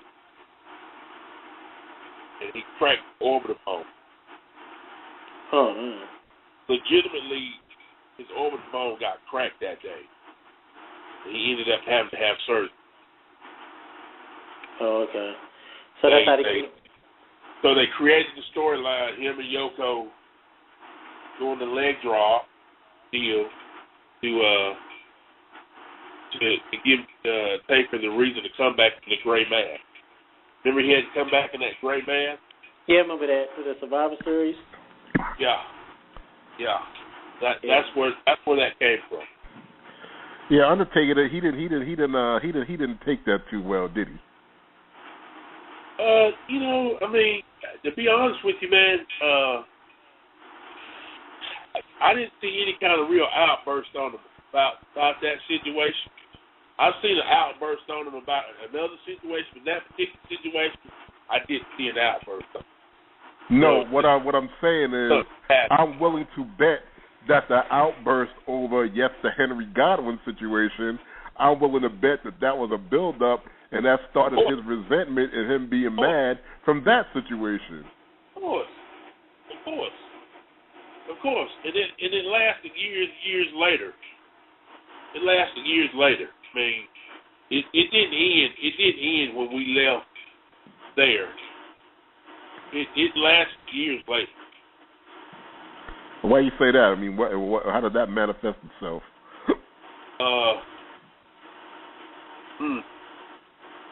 Okay, this is I don't want to say this as fact because I didn't hear it myself. I'll just say that the person's wife told me because we were real good friends. Mm-hmm. I lived in Nashville with them. But when it came time for Nelson to come back in '99, there was discussion about bringing him back. And, of course, anytime you bring somebody back into the company, who you going to go to? You're going to go to one of the top guys there. So the question was asked to Mark, hey, we're thinking about bringing this person back. What do you think? Him being the business, the company man that he is, he's like, hey, if it helps the company, I'm all for it. But I won't work. If Nelson, he said he won't work at all. He won't work him. Okay, I got it. Therefore, that's how he ended up in the ministry. Okay. Right. Oh. So then he had to spend, believe it or not, he had to spend all that time, reestablishing himself and convincing people that he could work, not hurt nobody. eventually he worked through it or whatever. And I'm so proud of him for doing that, but that's just the truth of it. Yeah, That's a great story. I mean, it's a lot to take in. I mean, because you guys got to understand something. See, back during that time, wrestling was at a real downturn. I mean, it wasn't drawing nowhere near like it's drawing today. We were playing, it wasn't major arenas every night like you see at Monday Night Raw and like the house shows was. We were playing skating. We were filming TV shows in high school gyms and college gymnasiums. Right. Up there, around Schenectady, up there around in Pennsylvania. What something skill? What is that in New York? The Manhattan Center? No. In upstate New York. Bushkill, New York. Yes, at that resort up there. Yeah, at the resort. That's I mean, we were filming TV shows in $1,000 night venues. You know what I mean? So look, man. If I pulled out one of my check stubs from the Loop in Florida, I mean, it's pathetic, man. You were getting paid like you was on an indie show. Hey, remember what I told you? I got paid for that trip to Israel? Why don't you? Tell us all. I was overseas for 7 days. Come back and got a check stub for $200. What the hell? Right. I mean, I'm in Tel Aviv, Israel, during the Passover, man. Ducking bullets and shit, and come back home for a check stub for $200. I mean, it was bad, man. There was no money, man. There was no money. I mean, seriously, there was no money, man. Some of those guys right now make more money monthly than I made the whole 3 years that I was working up there. And that's the honest to God's truth, man. That's honest truth. So much. So. Well, I got a question too. Also, with being a part of Men on a Mission with Nelson, Umo, and Oscar, what tag teams didn't y'all like working with? Well, were there any tag teams that y'all hated working with? And also the flip side, what tag teams did y'all love to work with? You know what, man? We learned so much from everybody that we did work with. There was nobody that I hated working with. But after looking back at everything and everybody that we did work with, if I were to say that I was mad at somebody, I'd say I was mad at the head shrink. After who? The head shrink. Yeah, because after Rikishi knocked me unconscious, the first match we had, I had kind of a grudge with him after that too. Well, besides that, though, man. What else is there? He knocked me the hell out. I mean, knocked me out like Buster Douglas and Mike Tyson. I saw stars, saw my dead grandma, and then I woke up. I understand, man, but my problem with them was simple that, we're all in this together, man, and we were following their lead. They're the veterans. The matches we had, if you look back at them, they were winning every night. They were beating us 1, 2, 3 in the middle of the ring every night with Rikishi splash off the top rope. Not only did they beat us, man, but they took 80% of the match as well. They did not, if you understand where I'm coming from, they didn't really work with them. You know what I mean? They beat us for 80. They beat me for 80% of the match. Nelson gets a hot tag. They stop him, gets him out of there, gets me back in there. Flash 1, 2, 3, I'm out. I mean, all it was a glorified squash match. Yeah. I felt like they didn't. I felt like they working with us, teaching us more, giving us more, and making the matches a little bit more competitive. They didn't make them look competitive at all. They just They went in looking strong. They walked out looking strong. Didn't Sammy bust your eardrum? That was overseas. Same night Shawn Michaels hit me in the back. Yeah, no, I mean, I'm not talking about. I'm not talking about TV bust your eardrum. I mean, he bust your eardrum for real. He did. That was the same night I got assaulted. Oh, yeah. Yeah, that happened. Yeah. That happened. Yeah. You guys are listening to MOM Radio, Not Your Mama's radio show. Dreamy, you've been on here. Do you have any Men on a Mission questions, honey? No, I don't. I'm just listening to the story. You just listen to the story? Yeah. She just listen. What? They just quiet, ain't they? Yeah, I know. It's like, I know. It's like, yeah. I'm here. Felix? Wait, Felix, are you still there? I'm still here. Oh, okay. I didn't know Felix was here. We just listening to the storytelling, and just enjoying the last few minutes of the show, and definitely gonna. I think above anything else, with the success of tonight, I think it's going to be a lot more fun to look forward to in the coming weeks. I've been having a blast. I think I can speak for everybody else who's been on tonight as well. There's so much more to what happened with Men on a Mission that so many people they don't have a clue, and it's just that we try to just stay private about everything. Yeah, I have a question. This is really bad form to ask right now, but Felix, as head of the network, how are we doing, and are we going to get a contract extension? Really? You know what? As I mentioned, it's been on my mind since 7:15. I quit. You know what, though? You guys did a great job tonight. I mean, we've got, above anything else, we've got about 13 minutes left on the show. So if you guys want to throw out any plugs, any final comments, any questions, by all means, you guys about 13 minutes to go. You guys are killing it, though. I love it. I have a question. Yes. I have a question. Felix. Yes, sir. Okay, Felix. Have you been privileged enough to look at some of the shoot videos that's been out there, in the last few years? Yes, sir. Have you seen the video by the New Age Outlaws, Billy Gunn and Road Dogg? Yes, I have. You saw that one? I also saw the one Kevin talked about on that one. Kevin Nash, when he had talked about, I guess, Sabotch to Move. He had in a match with Nelson at SummerSlam.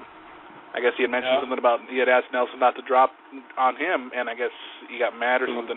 They get pretty personal on these things, and I was pretty amazed at how open and ridiculously crazy some of the stories I've heard. But yes, I have to answer your question. Let me elaborate on that whole thing. Please do.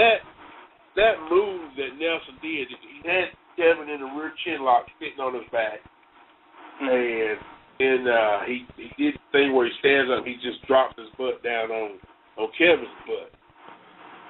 He suffered a little stinger there, and of course his legs went numb, and he got through it. He got through it and everything, and he makes it to the back. When we come back to the curtain, Kevin's cussing and going off, and then the only thing he could think of, is that he would never be able to make love to his wife again. And I'm thinking, what? Wow. Wow. That's what he said. I'm not lying. That's what he said. So immediately Vince calls us into the office and he fires us. He tells Nelson, he says it's his responsibility to look after the talent, and that he just can't put guys at risk. And he fires us. Yeah. As he's doing that, Kevin Nash comes back in there and hears that. He's like, Vince, nah, you don't have to do that. So Kevin Nash, being the guy that he is, I like the guy. I like Kevin Nash. He pretty much saved our ass that night. Yeah. So I fired him there. But people got hurt, man. People got hurt, and that was part of the problem. But the reason I asked the question about the New Age Outlaw DVD interview. In that interview, both Road Dogg and Billy Gunn talked about the place Big Number, kick his ass, call Vince gay, that, the other. Did somebody for me ask this one question? How do you publicly go and say that kind of stuff about the ball, and then you go back and I want to know, because I need to talk. I mean, I need to figure out whose ass is, whose toenails are polished. I mean, somebody help me out. There's a woman in the room. Tell a brother how to get on. Well, yeah, you know, talking about whether Vince has renewed his subscription to Hand Club for Men is not how you get on. I would never say anything about that. My point is, they called Vince gay. They called Triple H a low life piece of shit. So, you know, talking about big nose. I mean, they just talk bad about him. And then they go back. Jesse is an agent. Billy's working at the training center. And then they come back and they're the tag team champions. I just want to know what a brother got to do to get on. Well, that's the point. It ain't a brother. You a brother. Yeah, that's right. What's going to happen? Yeah, that's right. Yeah, that's right. You're a brother. There you go. Ain't going to happen. Okay, that's that blacklist discussion we're gonna have in July. No, I can't participate. I can't participate in anything that has racial overtones. It's not. Well, first of all, it was more of a comment. Really, it was more of a comment made just to get a good laugh, and you guys did get a good laugh out of it. First of all, I'm not a racist. I've got black friends. I don't. I think you need white friends too, and That's the point. I don't have black friends. See. That's the point. I don't have any black friends. I only have black children. So that is so true. Yeah, you know my family demographic. I only have black children. That's so true. His kids are whiter than Seamus. Wow. Well, now that's white. I say real quick that you know, me being tight really with Oscar, and I'm glad we had a relationship. And this being the first show I've been on, you know, I definitely want to say you are doing a good job, Oscar. I'm proud of you. I know that, you know, I have a lot of experience with being in the radio station and also having my own show. The show is going well. I do have good, you know, fluid talk, and it's not a lot of pauses or dead space. So that's pretty good. You have chemistry. You know, Evan, I'm going to put you on the spot. Mo, stay right there. Felix, you're going to appreciate this question. Evan, you're on the inside track. You're on the People Who Know Good Wrestling Radio Network. Why did they drop a brother? Why did they do this to me? Why did they basically just fire me off the network without telling me nothing? Did I say something wrong? Did I do something wrong? Did I talk about Sean's mama? Did I say that Chris got a peg leg? What did I do? You know what? You know. And don't tell me you don't know, because you know. What happened over there? Well, wow. Well, this is pipe bomb right here, because, you know, I say it straight like it is. First of all, those brothers of that network that I'm on, they didn't even let us know you was even on the network when you debuted. Nonetheless, I didn't even know you was off the network until when you told me about coming on to the show. So I found out I didn't even talk to the people. So it was a surprise to me. And that's bad business on that end. So, you know, I said I don't care. So, you know, we already talked about that. But that's their fault. That's their loss. They decided to let go of you. That's their decision. I have nothing to do with that. Under the Map Radio is me and NSC Game Boy. That's what we do. We support it. Even though we're under them, we are our own entity in our own show. We have our own flavor. So I apologize for that happening. But everything happened for a reason. You got more consistency. You know, Evan, I actually wanted to bring to you guys' attention, all of you guys, Oscar and I had talked a couple of days ago. For those who are listening in tonight, Oscar does now have a Twitter account. I have created one for him. You can follow him at M, large M, small O, large M, _Oscar on Twitter. Or you could find me. He is on the social media uprise, folks. He's going to be moving on up. Or you could find me. You could find me on the I'm Not on the People Who Know Good Wrestling Radio Anymore network. I just had to throw that out there for a plug for you, Oscar. I will say this. Let it go. The voice of reason. Yeah. I will say this. Let's just say a former worker of the network gave me a phone call last night asking about what was going on with you and them, and I had no idea. So I got home late at night, and I saw the post, and I saw Pipe Bomb Radio, and I was like, what the hell? They ain't the issues I'm used to. But anyway, that's their fault. But I'll say real quick, I had a good time on the show.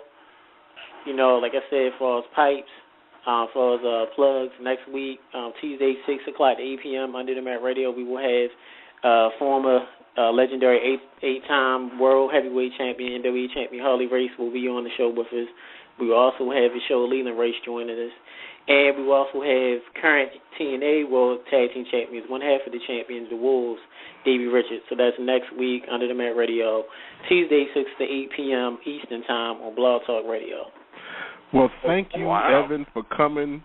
I mean, that is going to be big because I am a huge Harley Race fan. He is one of my top 5 of all-time wrestlers in the game.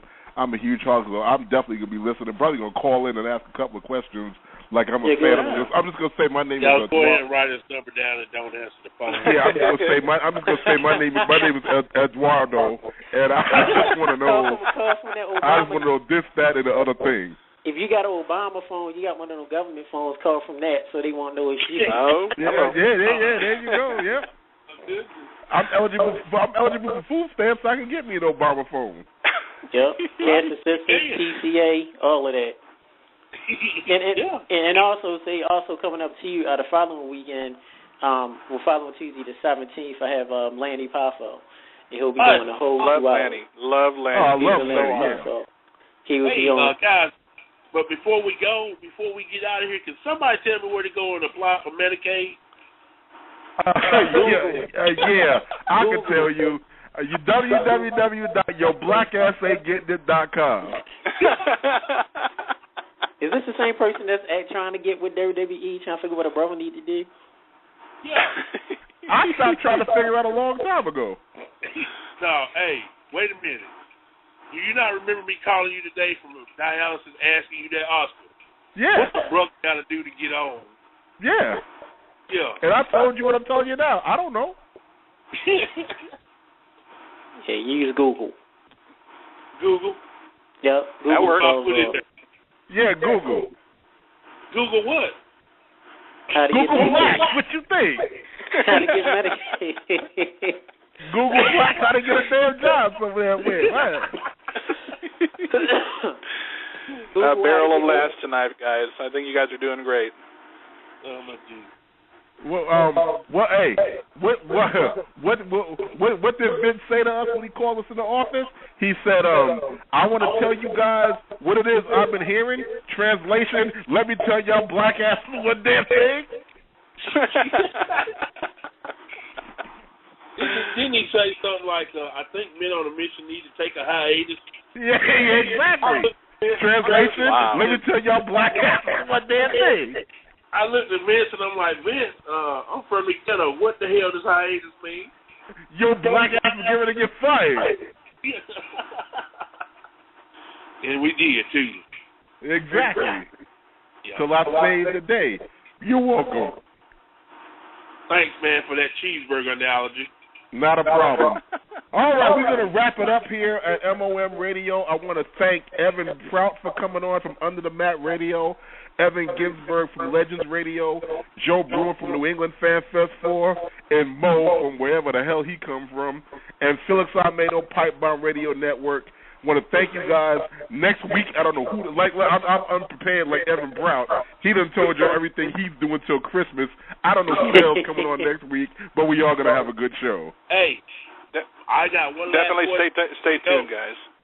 Are you still going to be on next week? I don't know. You know, the way these networks, I gotta kiss Felix's kneecaps when we get off the air, but I hope so. As far as Oscar, you know what? You guys do want to keep track of what guests he will have. Stay tuned to pipebombradio.weebly.com. We will be posting updates of who Oscar brings on the show. Topics of discussion for his shows every Thursday night.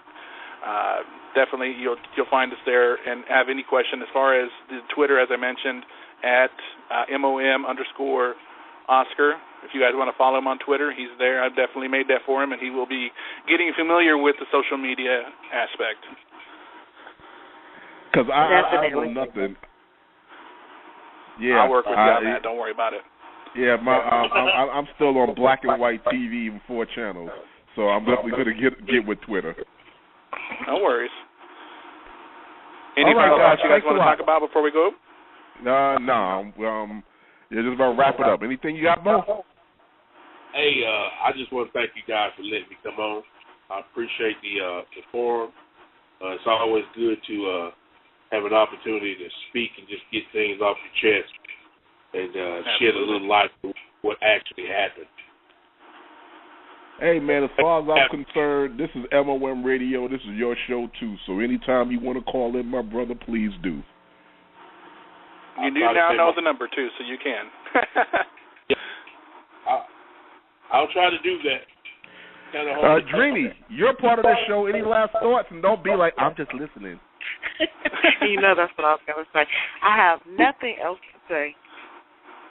You know what? I got as a co-host, you're going to have to come up with more. I don't know. We're going to talk, baby. Don't worry. I got to meet her. Yeah. You met her already. She came to your house. She sounded like a cheap date. What? She sounded like a cheap date. She came to your house. Wow. All right, guys. All right, y'all. Peace out. All right, guys. You guys have a good night. All right, thanks. You too. Bye.